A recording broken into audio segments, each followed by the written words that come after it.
warahmatullahi wabarakatuh. Selamat berjumpa lagi dengan saya, yaitu Lukmanul Hakim, dengan channel Si Ocring Tring Tring. Kali ini agak sedikit serius tapi santai, karena saya berjumpa dengan yang namanya Kang Ayub Wahyudin MA nih. Alhamdulillah beliau sudah menciptakan atau mengarang buku yang namanya Bajik Bijak Kaum Sufi. Nah, ini buku ini memang kalau sekilas itu apa ya, kalau saya yang awam itu kelihatannya bagaimana gitu ya, tapi saya ingin korek-korek kepada beliau, sebenarnya sufi yang bagaimana ya, sufi sarungankah, sufi yang moderniskah, atau sufistik memang yang apa namanya, yang boleh dikatakan kontemporer begitu ya. Pokoknya istilahnya nanti bisa dibahas dengan Kang Ayub, atau saya nyebutnya Bung Ayub ya, karena beliau itu masih muda, semangat, spiritnya masih tinggi sekali ya. Thank you Bung Ayub atas kehadirannya di Si Ocring Channel ya. Dan kita langsung saja nanti tanyakan. Ini sekedar pembukaan saja, dan tempatnya sungguh indah dan nyaman. Ini saya disuguhin apa dulu nih? Apa namanya, Kang Ayub? Waduh, ini disuguhin apa? Bukan kopi namanya, teh ya. Karena kebetulan saya ini lagi agak sedikit sakit, kena musibah, yaitu patah tulang paha ya. Dengan patah tulang paha justru nanti dijabarkan sufi itu bagaimana. Ya Kang Ayub, hikmah dari patah tulang paha, hikmah dari musibah itu nanti diterangkan sama Kang Ayub. Diminum dulu ini tehnya. Makasih Kang Ayub. Bismillahirrahmanirrahim. Alhamdulillahirrahmanirrahim. Dan ini ada menu spesial nih. Apa namanya Kang Ayub? Nangka ya. Dalam kajian sufi ini apa nih nangka itu? Yang penting kenyang gitu ya. Oke, thank you. Kita lanjutkan. Here we go. Oke Kang Ayub, tadi sekilas saya menceritakan tentang buku yang ada di genggaman saya, yaitu tentang Bajik Bijak Kaum Sufi. Ini inspirasi Kang Ayub sendiri atau punya kisah tersendiri tentang pembikinan buku ini? Langsung saja nih. Assalamualaikum warahmatullahi wabarakatuh. Ya. Jadi memang kalau apa namanya, membuat buku itu pasti harus ada problem dulu ya, problem. Jadi nyari masalah lah, kalau nggak ada masalah berarti nggak bisa kita kemudian melanjutkan persoalan. Pertama yaitu ketika kita melihat realitas masyarakat Cibimbing dan kemudian terintegrasi pada suatu persoalan. Jadi ada hal-hal yang kemudian apa ya, bergejolak di masyarakat. Misalkan dalam masalah apa namanya, persoalan COVID ya, COVID-19, kemudian ekonomi juga terpuruk, dan juga persoalan lain yang banyak sekali kemudian yang membuat orang itu menjadi stres. Skizofrenia, kemudian anxiety disorder atau serangan kecemasan. Nah, itu yang berbahaya sebetulnya, karena pengamat di Medical Journal British ya mengatakan bahwa yang menjadi persoalan paling besar dalam kehidupan manusia itu dan akan lama sakitnya itu adalah karena persoalan gangguan psikologis itu, gangguan mental. Nah, itu yang kemudian saya tergerak, oh kalau begitu sebetulnya apa sih sebetulnya formula yang harus dilakukan oleh masyarakat Cibimbing terutama. Nah, ya kan, seperti itu. Ya, berarti backgroundnya itu adalah dari anxiety ataupun kecemasan, melihat background dari masyarakat kita sendiri, potret masyarakat kita sendiri. Nah, terciptalah satu pemikiran untuk menciptakan apa namanya, buku Bajik Bijak Kaum Sufi. Ini relevansi dengan kehidupan sehari-hari ini seperti apa nih? Soalnya saya terus terang saja kalau melihat Supi ya. Kalau melihat Supi bajunya gembel seperti itu. Betul, Nah, menurut Kang Ayub sendiri Supi itu seperti apa sih yang digambarkan dalam buku ini? Ya, jadi memang novelty itu temuan ya. Ya. Temuan saya dalam beberapa kali berinteraksi dengan kaum Sufi, terutama ketika saya ikut dalam kajian Al-Hikam ya terutama, karena persoalan Sufi itu persoalan bagaimana menata persoalan hati ya. Jadi bagaimana kemudian selalu tenang menghadapi segala persoalan. Nah itu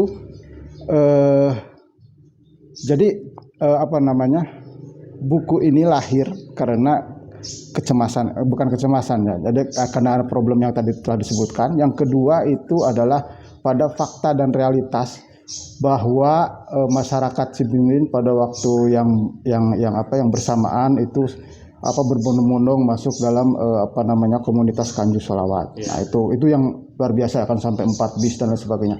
Nah ini hal yang menarik yang kemudian apa sih sebetulnya daya tarik dari Sufi itu, ya kan? Apakah ada koneksi dengan realitas kontemporer? Nah itu kan pertanyaannya begitu kan, sekarang ini kita menghadapi era digitalisasi seperti itu. Ya, berarti setelah mempunyai pengalaman tersendiri, yaitu kita masuk ke dalam kajian-kajian, terutama kajian yaitu di Kanjus Sholawat, kajian Al-Hikam dan sebagainya, sehingga tercetuslah pembikinan buku Sufi ini. Ini buku ini Kang Ayub ngomong-ngomong berapa hari ini bikin buku ini? Untuk membuat buku ini saya mungkin ini kan sebetulnya membuatnya itu selama mungkin setengah tahun ya, setengah tahun ya? Kurang lebih. Jadi dari mulai kajian-kajian saya tulis, saya semenjak catat. COVID atau mana? Dari mulai sebelum karena COVID. Sebelum COVID itu saya sudah tertarik dengan itu, kemudian pas COVID itu ada fenomena yang seperti ini, maka saya implementasikan dalam sebuah tulisan.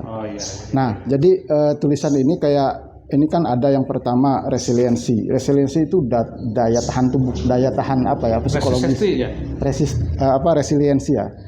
Jadi menghadapi segala persoalan itu jadi kuat gitu. Nah, saya melihat ada problem yang kemudian ini bisa nih pembanding antara orang yang masuk ke wilayah Sufi, belajar Sufi dengan melalui Al-Hikam itu ya, kemudian dengan yang tidak biasa gitu. Nah, itu ada perbedaan dalam analisis saya beberapa melalui wawancara dan sebagainya. Gimana Kang Ayub? Let's continue. Oke, yang pertama kan di sini ada di awal itu apa dan mengapa. Yang pertama saya menemukan bahasa-bahasa bijaksana atau dalam yang disebut saya di sini bajik. Kemudian ada kebijaksanaan. Jadi bajik dan bijak itu maksudnya adalah sesuatu yang mendatangkan kebaikan kepada orang lain.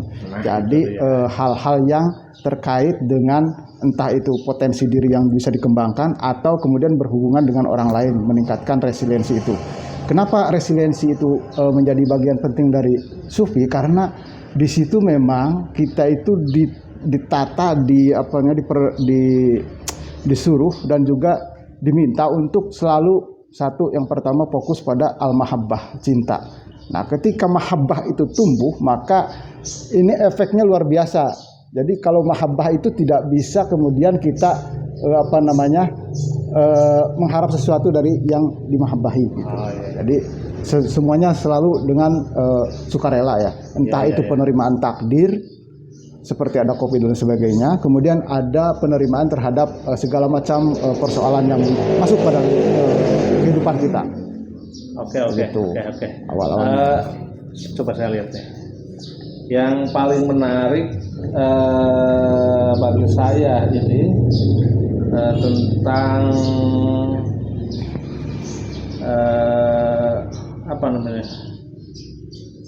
tentang di sini ada Abah Habib Lutfi bin Ali bin Hashim bin Yahya. Peranan di buku ini seperti apa nih?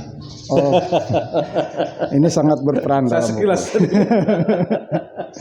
Sangat berperan karena memang beliau ini sebagai mursyid ya, juga sebagai tokoh yang kemudian punya pengaruh di masyarakat. Nah ini kemudian juga beliau juga paham soal seluk-beluk fenomena sufi dari mulai sejarah sejarah sufi dari mulai di Timur Tengah itu hal-hal yang kita tidak ketahui ketika membaca tulisannya ya sangat luar biasa. Yang kedua ia selalu menekankan soal cinta NKRI ya kan. Nah cinta ini kan ada cinta yang berhubungan dengan manusia, ada juga yang berhubungan dengan Tuhan, itu dengan Allah Subhanahu wa taala. Nah, begitu. Makanya kemudian di sini al-mahabbah itu ada intelektual, ada emosional, ada spiritual. Jadi muara qalb. Jadi muara qalbu itu yang kemudian dijelaskan menjadi seorang yang kuat dalam menghadapi segala persoalan. Apakah cukup dengan kuat saja? Tidak. Ada persoalan yang kemudian bagaimana menumbuhkan mental optimisme ya. Ada yang disebut dengan al-kasbu atau kasab ya, yaitu kemudian menginterpretasi bagaimana manusia itu harus juga berupaya. Nah ini saya sekaligus meluruskan di masyarakat yang mau diluruskan. Yang berkembang itu soal silakan soal juhud, penafsiran soal juhud itu sendiri. Jadi ada orang yang banyak orang yang memahami bahwa juhud itu meninggalkan seluruh aktivitas dunia. Kita tinggalkan semua, mobil tinggalkan semuanya gitu kan. Perdagangan kita tinggalkan. Nah itu. Jadi seolah-olah kita ujlah tidak ya. Tapi pada faktanya ketika memahami juhud itu ternyata tidak seperti itu. Ada suatu kisah yang diceritakan soal juhud ini dalam cerita Imam Hasan Asyadili ya. Beliau ini sebagai pendiri tarekat Syadiliyah. Nah, beliau waktu di pesantren itu dia mengajar murid-muridnya untuk harus mencintai akhirat ya. Kemudian menginterpretasikan, memfokuskan pada persoalan-persoalan ibadah mahdoh dan lain sebagainya. Nah, kemudian ada salah satu santri yang bertanya kepada beliau Syekh Abu Hasan Asyadili, karena beliau itu si santri ini melihat bahwa rumahnya Syekh Hasan Asyadili itu luar biasa besarnya, kemudian punya kekayaan yang luar biasa dan sebagainya. Sementara beliau selalu menitik tekankan untuk tidak mempersoalkan urusan-urusan dunia lah. Jadi urusan-urusan akhirat yang kemudian menjadi fokus misalkan dalam ibadah dan sebagainya, juhud. Nah ini dalam dimensi juhud ini dapat dipetik pelajaran bahwa ketika santri itu bertanya soal itu, kenapa engkau ya Syekh, kau itu kaya raya dan sebagainya, sementara engkau mengajarkan ini itu dan sebagainya. Nah, lalu kemudian si santri itu dipanggil besok. Nah, jadi dalam hal ini si santri besoknya suruh datang ke rumah Syekh Abu Hasan Asyadili. Lalu kemudian beliau datang ke rumahnya Abu Hasan Asyadili, kemudian beliau si santri ini diminta untuk membawa baskom yang diisi air. Kemudian kata Imam Asyadili bahwa kau nanti akan ikut saya jalan-jalan, silahkan menikmati apapun yang ada di suasana di tempat wisata dan sebagainya, gedung-gedung bertingkat dan lain sebagainya. Kita akan jalan-jalan menelusuri kota dan kemudian kita akan melihat bagaimana kemudian keindahan alamnya. Nah, si santri akhirnya ikut dengan Syekh Abu Hasan Asyadili. Tapi syaratnya satu, kata Imam Asyadili. Syaratnya satu, jangan sampai air ini tumpah dari dari baskomnya. Jadi si santri dikasih baskom kemudian jalan, ikut sama naik kendaraan bersama dengan Syekh Abu Hasan Asyadili, jalan-jalan menelusuri kota dan sebagainya. Jadi panorama yang indah yang luar biasa kemudian dilewatinya, kemudian sampai kemudian kembali ke rumah Abu Hasan Asyadili. Lalu Abu Hasan Asyadili bertanya, jadi apa yang kamu lihat tadi? Terus apa yang kamu rasakan, keindahan alam dan lain sebagainya, apakah engkau merasakan itu? Si santri bilang, boro-boro saya bisa merasakan. Saya ini fokus buat pegang baskom aja supaya nggak tumpah, pegel capek dan juga gimana caranya supaya nggak ini. Jadi saya fokusnya ke baskom, saya gitu. Nah, sama seperti saya begitu. Walaupun saya punya harta benda yang luar biasa banyaknya, tapi ini untuk kepentingan umat saya. Ini untuk kepentingan dakwah saya. Ini untuk kepentingan mengabdikan diri terhadap agama dan memajukan negara, bangsa dan sebagainya. Nah, itu kemudian yang dijadikan sebagai pedoman bahwa juhud itu bukan berarti membenci dunia, tetapi bagaimana kemudian dunia ini tidak mengendalikan kita gitu. Jadi sebaliknya, jadi kita yang harus mengendalikan dunia, bukan dunia yang mengembalikan kita. Itu makna juhud yang sebenarnya. Iya, betul sekali apa yang dikatakan oleh Kang Ayub. Memang interpretasi sementara itu kalangan bahwa juhud itu kita lepaskan dunia, kita lepaskan mobil, kita lepaskan perdagangan, kita lepaskan semua aktivitas kita diam saja di ruangan yang tertutup, yaitu untuk berzikir dan berdoa. Tidak seperti itu ya. Tetapi harus balancing, karena cari uang, cari harta benda, niatnya untuk pribadi, untuk keluarga, dan untuk umat, terutama fakir miskin. Betul. Ya kan gitu ya? Betul. Ya. Makanya kemudian di sini ada tema yang judulnya Sufi menjadi crazy rich, bolehkah? Apa tuh? Sufi menjadi crazy rich ya, crazy rich atau orang-orang kaya. Itu yang justru kita yang harusnya seperti itu, jangan kemudian kita mundur ya, anak muda apalagi. Nah ini Kang Ayub menjadi sufi yang crazy rich ya, supaya banyak penderma. Kalau saya bukan ya. sufi ya, jadi intelektual aja. Akademis. Banyak sekali saya kira catatan-catatan di buku tersebut Kang Ayub ya. Banyak inspirasi terutama buat kita untuk diimplementasikan dalam kehidupan kita sehari-hari ini, Kang Ayub ya. Terakhir mungkin ini ya, jadi dalam buku ini kebetulan sudah dibedah oleh ini ya, rektor IAIN, rektor IAIN dokter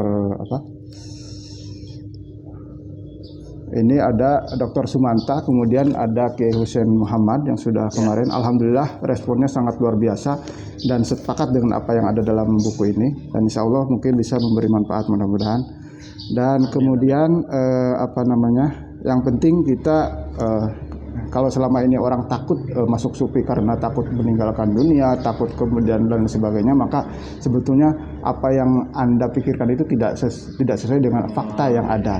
Jadi sufi itu siapapun itu bisa masuk, dan kemudian siapapun bisa mempelajarinya, siapapun bisa mengimplementasikan dalam kehidupan sehari-hari dalam dunia kontemporer. Oke, seperti itu. Kalau kita ingin menjadi sufi, jangan ragu-ragu, masuklah ke dalam dunia sufi. Karena sufi tidak anti dunia, yang penting dunia jangan di hati, tapi genggam di tangan. Bukan begitu, Kang Ayub? Tentang mahabbah insaniyah, terangkan dong, Kang Ayub. Mahabbah insaniyah itu mahabbah lintas kemanusiaan. Jadi ada suatu cerita yang disampaikan oleh Syekhuna Kiai Haji Asep Saifuddin Jalaluddin waktu di masjid ya, bahwa intinya itu sebuah hadis yang mengatakan bahwa kenapa engkau tidak menjenguk orang yang sakit. Kenapa kemudian engkau tidak menjenguk aku gitu saat aku sakit, kata Allah. Kemudian kenapa engkau tidak datang kepadaku saat aku membutuhkan pertolongan. Dan kenapa pokoknya tidak kemudian menolong aku saat dalam kesusahan. Nah itu kan maknanya ketika bertanya si orang itu engkau kan maha segalanya, engkau adalah yang maha menguasai segalanya, engkau adalah maha kuasa atas kehidupan umat manusia. Kenapa engkau minta pertolongan kepada manusia? Tapi kemudian Allah kemudian menjawab bahwa aku ini adalah ciptaanku ini adalah ciptaanku, dan mereka itu adalah membutuhkan pertolongan seperti manusia di sekitar kita, tetangga kita. Sama ketika Anda mengabaikan mereka sama dengan mengabaikan saya. Kalau tidak menolong tetangga kita yang dalam keadaan kesusahan atau kesulitan dan sebagainya, maka sama dengan tidak menolong saya. Jadi sebagai kalau disebut dengan perumpamaan yang kemudian Allah seolah-olah menyuruh kita untuk dimensi kemanusiaan itu ditegakkan, yakni melalui lintas mahabbah insaniyah itu sendiri. Jadi kecintaan terhadap sesama manusia. Jadi bukan hanya kepada Allah, karena semua ciptaan Allah itu adalah juga memiliki manfaatnya ya, betul begitu ya. Betul. Jadi ketika Allah meminta kita untuk berbuat kebijakan dan kebajikan, terutama menyangkut dimensi sosial, itu kita harus harus lebih peka lagi terhadap lingkungan kita, terhadap saudara-saudara kita, terutama yang terkena musibah dan lain sebagainya. Nah, itu dia apa yang dikatakan oleh Kang Ayub memang benar. Tadi sudah dijabarkan bahwa Allah itu sebenarnya tidak butuh apapun, termasuk kita semuanya. Justru kita yang butuh terhadap Allah. Cuman Allah memberikan peluang kepada kita untuk memberikan action di dunia ini. Karena kan di dunia ini untuk menggali amaliyah. Amaliyah termasuk untuk the power of giving kepada orang-orang yang tidak mampu, begitu. Ya. Jadi sufi itu bukan berarti kita menerima takdir, terus meronta-ronta hanya memohon. Justru kebanyakan orang tua dulu itu sangat sufistik, yang sangat the power of giving-nya luar biasa sekali. Betul. Bisa menanam pohon, menanam pohon kelapa. Padahal dia besok kalau udah tua, kalau secara umur tinggal mati saja gitu. Tetapi dia ingin menanam pohon kelapa untuk anak cucunya. Berarti itu tingkat kesadaran sosialnya cukup tinggi. Bukan begitu, Kang Ayub? Betul sekali, luar biasa. Ini udah meresap ya. Sedikit saya mencerna apa yang dikatakan oleh Kang Ayub. Oke. Kang Ayub. Ya. Diminum dulu ya sebentar. Silakan.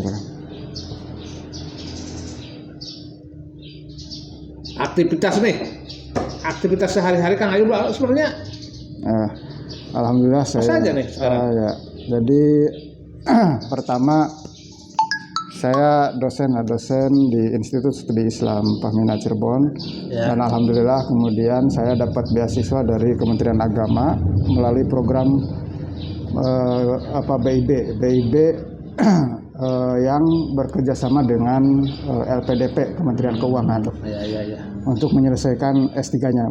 Mudah-mudahan sih bisa selesai sampai dokter ya. Ini baru semester kedua, masuk semester kedua. Oke, berarti harus lebih aktif lagi dong.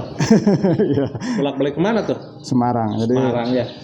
Kebetulan cuman Kang Ayub kan sekarang lagi mau mencapai gelar doktor. Supi boleh nggak jadi dokter, jadi profesor? Jadi ya memang sufi itu memang bermacam-macam, bahkan dalam tafsirnya itu ada sekitar 2000 lebih makna sufi. Jadi setiap kitab itu memaknai berbeda antar pemaknaan sufi itu. Tapi secara umum adalah sufi itu adalah mencapai kebenaran makrifat ya, kemudian melalui cinta itu. Tetapi kemudian sufi itu juga sebetulnya dalam implementasinya terbagi 3. Yang pertama itu wali sufi, wali sufi itu yang teratur ya, kayak kita berbaiat kepada Abah Habib Lutfi dan sebagainya. Kemudian ada juga wali majdub. Wali majdub itu bukan seorang, nggak bisa dikatakan kemudian bagian daripada sufi yang kemudian tadi ya, jadi wali sufi itu. Wali majdum ini hanya diberikan kepada mereka-mereka yang kemudian memiliki kemampuan dan ditarik sebetulnya hati cinta dunianya diganti dengan cinta akhirat. Makanya tetapi dia tidak bisa menjadi mursyid. Makanya kemudian kayak Wan Sehon gitu misalkan. Nah, beliau ini kan tidak bisa kemudian menjadi mursyid. Adapun kita menghormati beliau dan lain sebagainya, itu untuk memperoleh berkahnya. Nah, terus yang ketiga itu ada wali malamatiyah. Malamatiyah ini memang tidak kemudian menjadi bagian daripada sufi yang tadi yang teratur dan sebagainya, tetapi dia sebagai orang yang mempelajari sufi dan mengimplementasikan dalam kehidupan sehari-hari, tetapi dia menyembunyikan kewaliannya. Kayak misalkan ya bisa jadi Gus Dur itu sebagai seorang wali malamatiyah, sufi malamatiyah yang kemudian menginterpretasikannya dirinya di hadapan publik itu orang yang jelek. Kenapa? Karena supaya menutupi kewaliannya itu, atau supaya menutupi pandangan orang terhadap dia ya, sebagai orang jadi seperti Kang Ayub menghijab diri dan sebagainya. Jadi kalau saya cuman akademisi yang kemudian mencoba meningkatkan mendefinisikan dan kemudian mengimplementasikan sufi dalam kehidupan. Walaupun sebetulnya saya juga sudah masuk di tarekat. Bisa dilihat. Kang Ayub, terima kasih atas pencerahannya pada pagi hari ini. Luar biasa sekali, banyak yang saya dapatkan, terutama tentang buku ini. Tadi saya alhamdulillah ini saya sudah dikasih oleh sebenarnya ini banyak yang laku ya ini ya. Alhamdulillah udah laku banyak ini. Sampai keluar daerah ada yang sudah keluar daerah ini. Buku tentang Bajik Sufi dan dipublish oleh Jahir Publishing ya, anggota IKAP itu dari Bapak Ayub Wahyudin MA. Mudah-mudahan buku ini bermanfaat dan bisa kita telaah isinya, dan mudah-mudahan bisa kita implementasikan dalam kehidupan sehari-hari kita. Tidak hanya wacana, tetapi dibumikan dalam sehari-hari kita. Bukan begitu? Betul. Ada kata-kata penutup, Kang Ayub? Kata-kata penutupnya kalau dari saya cuma satu sebetulnya. Saya mengucapkan terima kasih kepada Habib Lutfi dan juga kemudian kepada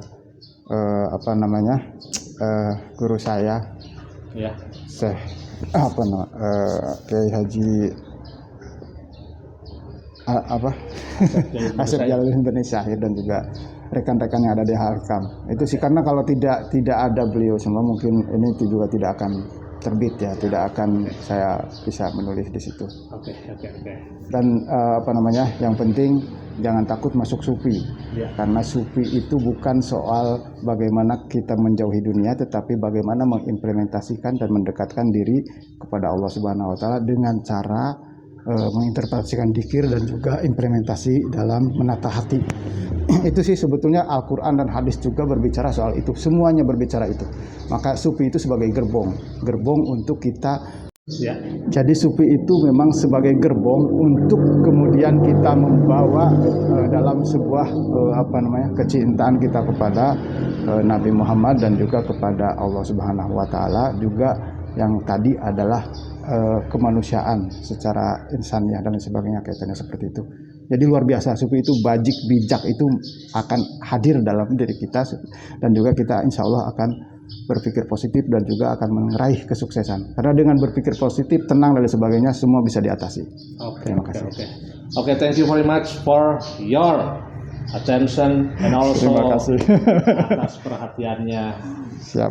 Untuk nonton Si Ocing Cing Channel. Kali ini Si Ocing Channel tidak membahas makanan, tidak membahas traveling, tetapi traveling hati bersama Kang Ayub, yaitu komplitnya Kang Ayub Wahyudin MA, dan kita doakan sebentar lagi Kang Ayub sedang fighting untuk mendapatkan gelar doktor. Begitu Kang Ayub ya.